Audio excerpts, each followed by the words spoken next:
Some men spend their whole lives trying to prove they belong at the table. I spent mine quietly building the table, then setting it on fire when the wrong man told my son he wasn't good enough to sit at it. Remember that, because everything that follows makes a lot more sense when you understand that about me.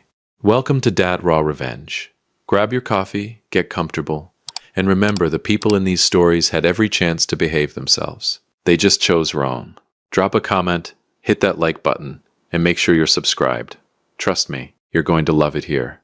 It was a Tuesday morning in early October, Cincinnati, Ohio, the kind of crisp fall morning where the sky looks like God freshly painted it. Pale blue, sharp edges, leaves turning burnt orange along Riverside Drive. I was in my garage on the east side of Anderson Township, elbow deep in a '67 Mustang restoration I'd been nursing for 3 years, when my phone buzzed. Nolan. Why is he calling at 9:40 on a Tuesday? Boy's supposed to be at work. Almost. Nolan. What's up, son? Silence. Then, breathing. The kind of breathing a grown man does when he's trying real hard not to fall apart in front of his father. Dad. His voice cracked on just that one word and my whole chest tightened. I'm at Alms Park. Can you just come? I was already pulling off my work gloves. Don't move. I found him on a bench near the east overlook, the one that faces the river, where Nolan used to fish with me when he was 9 years old. Except this time he wasn't 9. He was 34, sitting with his shoulders caved in like something invisible was pressing down on them. And next to him, little Eli, 5 years old, pack on his lap, eyes wide and quiet.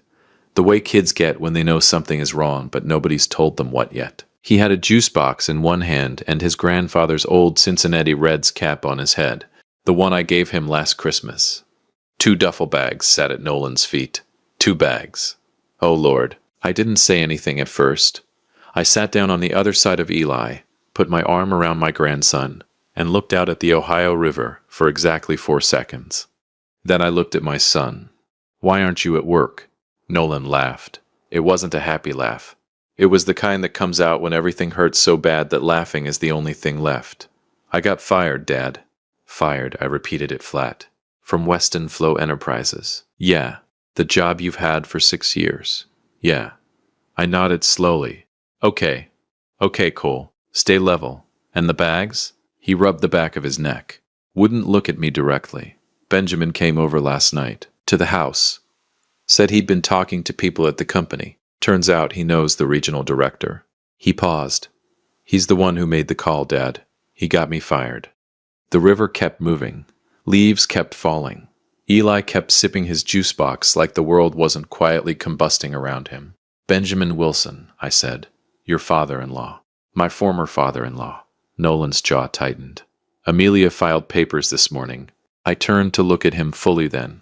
All of this happened since last night? He told her to. His voice dropped low, almost a whisper. He called her after he left our house and told her that if she stayed married to me, he was cutting her off completely. Said our bloodline. He stopped, swallowed. Said our bloodline wasn't worthy of the Wilson name. Bloodline. I sat with that word for a moment. Just let it sit there between us like something that had been dropped and nobody wanted to pick up. Dad. Nolan finally looked at me. His eyes were red. I don't know what I did. I gave that family everything. 6 years. I coached Benjamin's nephew's little league team. I showed up to every Wilson family dinner. I fixed that man's back porch with my own hands. His voice broke again. And he just threw us out like we were nothing. Like Eli was nothing. Eli looked up at the sound of his name. Grandpa, he said seriously, holding up his juice box. It's grape. I looked at that little boy, his father's eyes, my father's nose, 5 years old and completely unbothered because he trusted that the adults around him had it handled. He's right to trust that, son. Grandpa's got it handled. I stood up. Slow, deliberate. The way I do when my mind is already 3 moves ahead and my body's just catching up. Grab the bags. Nolan blinked. What? The bags, Nolan. Grab them. I reached down and took Eli's hand. We're not doing this on a park bench. Dad, where are we? Get in the car. He knew that voice. Every son knows that voice. The one that doesn't argue with. He grabbed both bags without another word. We drove east on Route 50, then merged onto I-275, Nolan kept looking at me sideways, waiting for me to explain, waiting for me to say something reassuring or emotional or fatherly.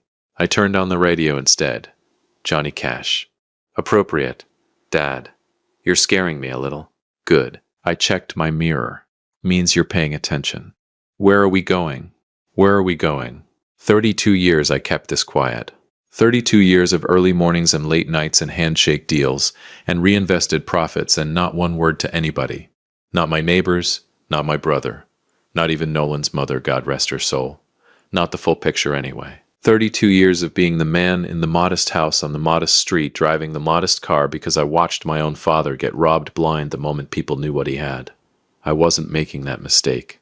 But Benjamin Wilson just made a different one. He looked at my son, my blood, and decided we were beneath him. He pulled strings to destroy Nolan's career. He broke up my son's family. He sent my grandson to a park bench with 2 duffel bags. On a Tuesday, in my city, we pulled off the highway onto Mosteller Road in Sharonville, past the shipping companies and the industrial parks, until I turned into a long private drive behind a facility that stretched nearly 4 city blocks. Nolan sat up straight. The sign above the main entrance was clean, steel lettering, understated, professional. Nova Group, Advanced Manufacturing Solutions. Dad. Nolan's voice had gone quiet in a completely different way now. What is this place? I parked, cut the engine, sat there for just a moment looking at what 32 years of silence had built. This, I said, is your inheritance. I opened the car door, and we've got a vendor meeting to reschedule. He had no idea what that meant yet, but Benjamin Wilson was about to find out. If you've been listening for a while and want stories like this to keep coming, it really helps if you hit that like button and subscribe. Thank you for real. There's a particular kind of silence that fills a room when people realize they've been underestimating someone their entire life. It's not loud, it's not dramatic, it just settles, like dust after an earthquake. I've been living inside that silence my whole career. Benjamin Wilson was about to get introduced to it. Wednesday morning, 7:14 a.m. I was already at Nova Group before the first shift clocked in.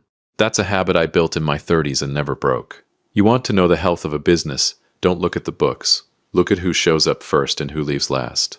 I'd been showing up first for 32 years. My office was on the 2nd floor. Corner room, glass panels overlooking the production floor below. Nothing fancy. A desk, 2 chairs, a whiteboard covered in numbers that would have made Benjamin Wilson's eyes water. I kept a framed photo on the corner of the desk. Nolan at 12, holding a fish we caught at Winton Woods, grinning like he'd just conquered something. I looked at that photo every single morning. Today it hit different.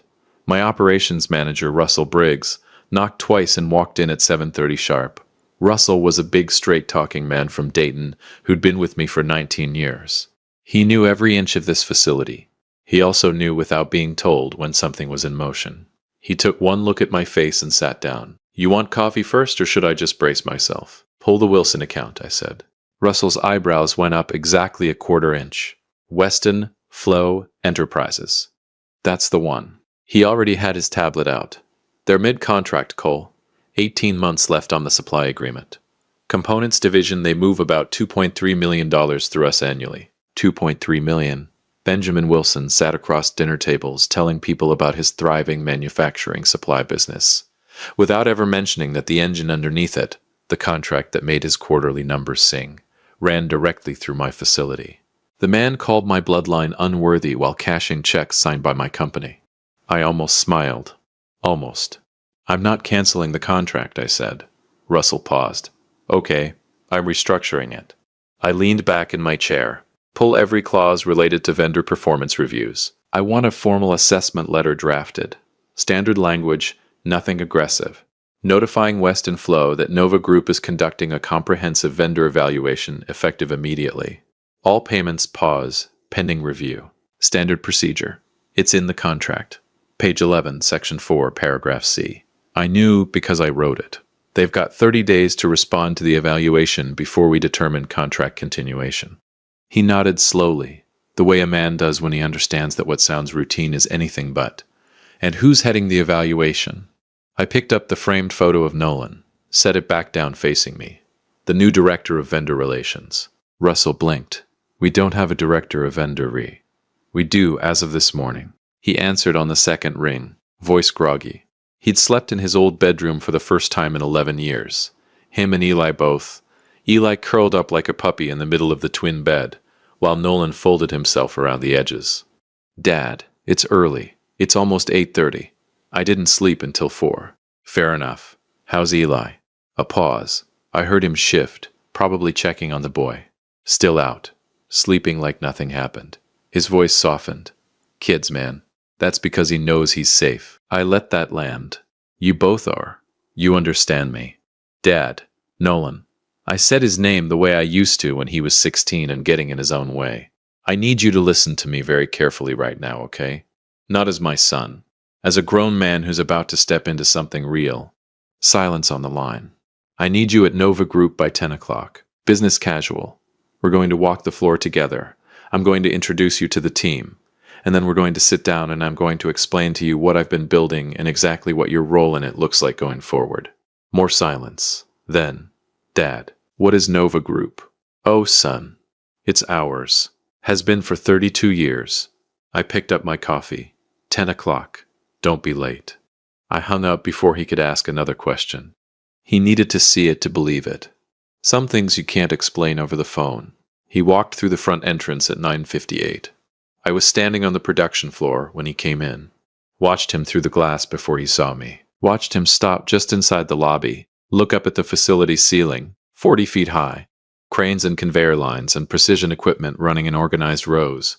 200 employees moving with the kind of synchronized purpose that only comes from years of culture building. His mouth was open slightly. Good. That's the right reaction. Russell met him at the door and walked him to me. When Nolan reached me, he looked like a man trying to solve a math problem in his head that kept coming out too big. Dad. He looked around. Then back at me. This whole time? This whole time. You drove a 2009 Camry. Still do. Mom knew. I paused. She knew enough. She knew the important parts. She also knew why we kept it quiet. Money changes people, Nolan. The wrong people find out what you have, and suddenly everybody's got a handout and a reason and a story. I started walking, and he fell into step beside me. I wanted you to stand on your own first. Build your own confidence. Know that whatever you became it, on your own merit. He was quiet for a long time as we walked the floor.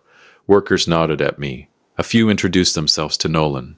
A woman named Carol from the Components Division shook his hand and said, "You look just like your daddy." We ended up in my office. I closed the door, poured us both coffee and spread 3 folders across the desk. Financials, org structure, and the Weston Flow vendor file. Nolan picked up the last one. I watched his face as he read it. Watched the moment he registered the company name. Watched his jaw tighten. Weston Flow Enterprises, he said quietly. That's Benjamin's company. He's a vendor here. Has been for 9 years. Nolan set the folder down. Looked at me. You're telling me that while Benjamin Wilson was sitting at his dinner table calling us unworthy, he was making money through your company?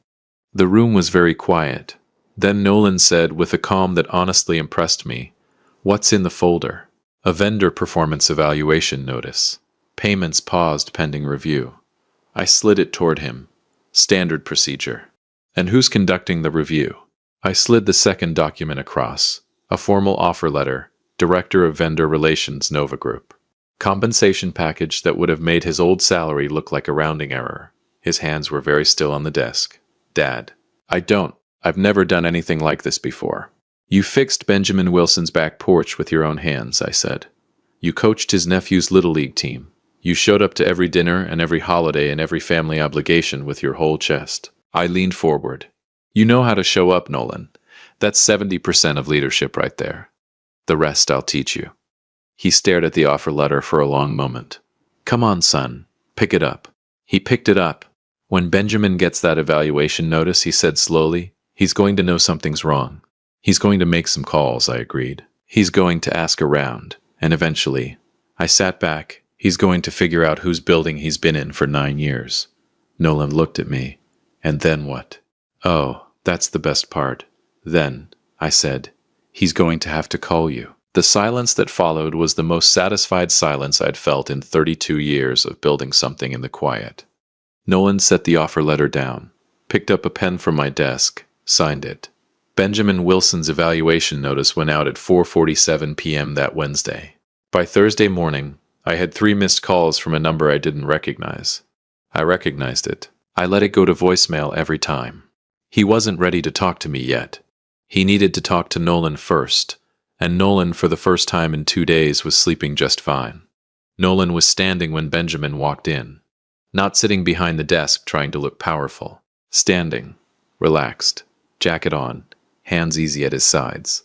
The office was clean and quiet, afternoon light cutting through the Cincinnati gray outside the windows, the production floor humming its steady rhythm below like a heartbeat that had never once skipped. He looked, if I'm being completely honest, like a man who had been there his entire life. Benjamin stopped in the doorway. The silence lasted exactly 4 seconds. I counted from the hallway where I stood just out of view, close enough to hear everything, far enough to let my son have his room. Nolan. Benjamin's voice was careful, measured. The voice of a man who'd walked into a room expecting one thing and was already quietly recalibrating. Benjamin. Nolan gestured to the chair across the desk. Thanks for coming in. Have a seat. In a room that Benjamin Wilson had been funding for 9 years without ever knowing whose name was on the deed.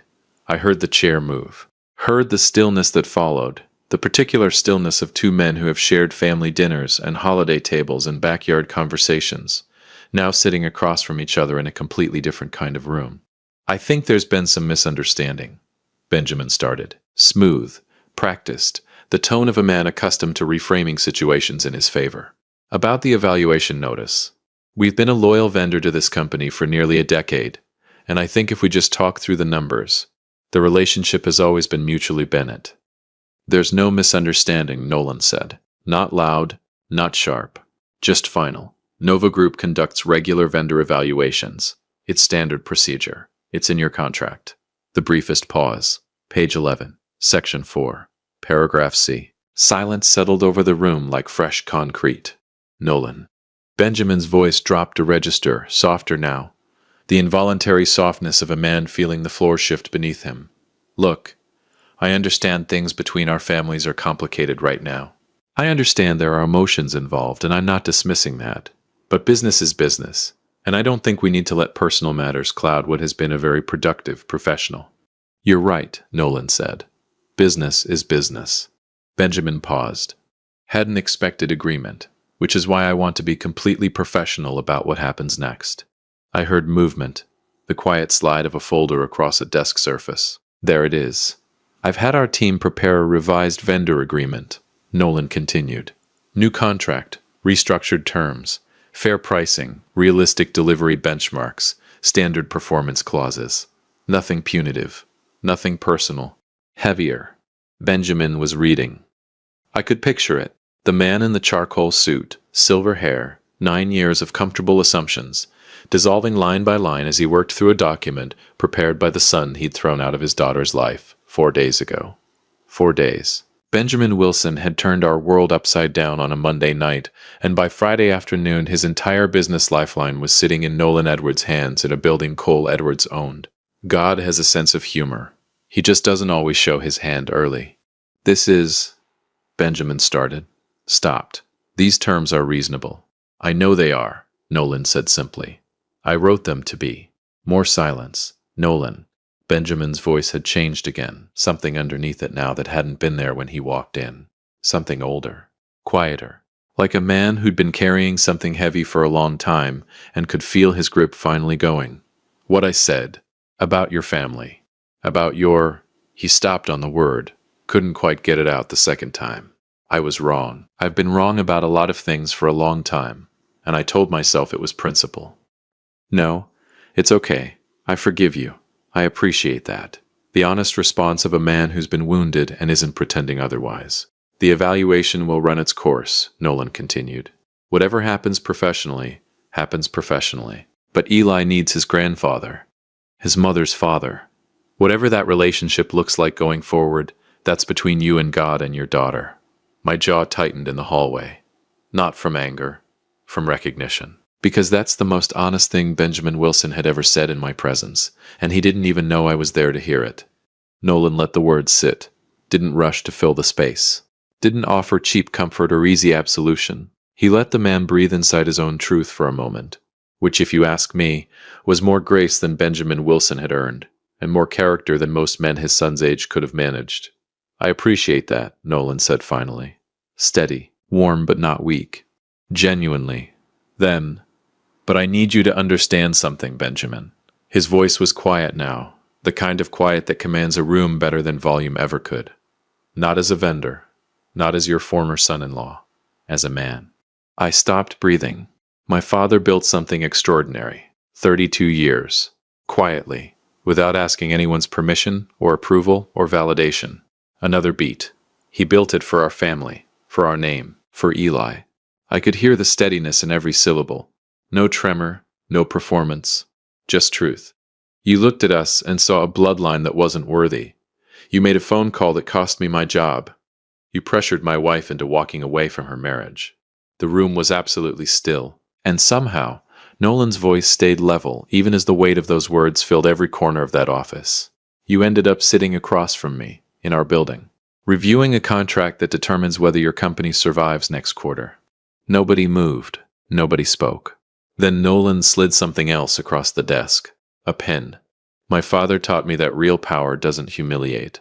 I closed my eyes in the hallway. It just makes things very, very clear.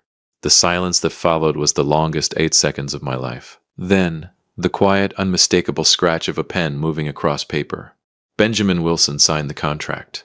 Nolan signed it after him. Calm. Deliberate. The way a man signs something he's already decided. Nobody said another word about bloodlines. Nobody made a speech. Nobody twisted the knife or raised a voice or did anything that needed to be done because nothing needed to be done anymore. Everyone in that room knew who won. Nobody said it out loud. They didn't have to. I walked downstairs. Not into the meeting. I never went into the meeting. I walked out to the parking lot, stood next to my 2009 Camry and looked up at the gray Cincinnati sky for a long, quiet moment. 32 years. Not one day of it was about revenge. Not really. It was about legacy, about building something so solid, so deep-rooted, that when the storm finally came from my family, it would have somewhere real to stand. I thought about my father pressing $8,000 into my hands with everything he had in his eyes. I thought about Nolan at 9 years old, fishing at the river, grinning like he'd conquered the world. I thought about Eli in that Reds cap, serious as a judge, telling me his juice box was grape like it was the most important information I'd ever need. Bloodline. Benjamin Wilson had called our bloodline unworthy. This was our bloodline. A grandfather who built in silence, a father who showed up without flinching, a grandson who didn't know yet what was being preserved for him, but would spend the rest of his life inside the proof of it. There is no amount of money, no corporate contract, no charcoal suit that measures that. I got in my car, turned on Johnny Cash, and drove home, in my modest car, from my company, through my city, the same way I'd driven home for 32 years. Quietly. Completely. Undefeated. If you enjoyed this story, join our community by hitting that like button and subscribing for more real, raw, and family-centered stories. And share this with someone. And as always, thank you for being a part of this community. I will see you on the next one.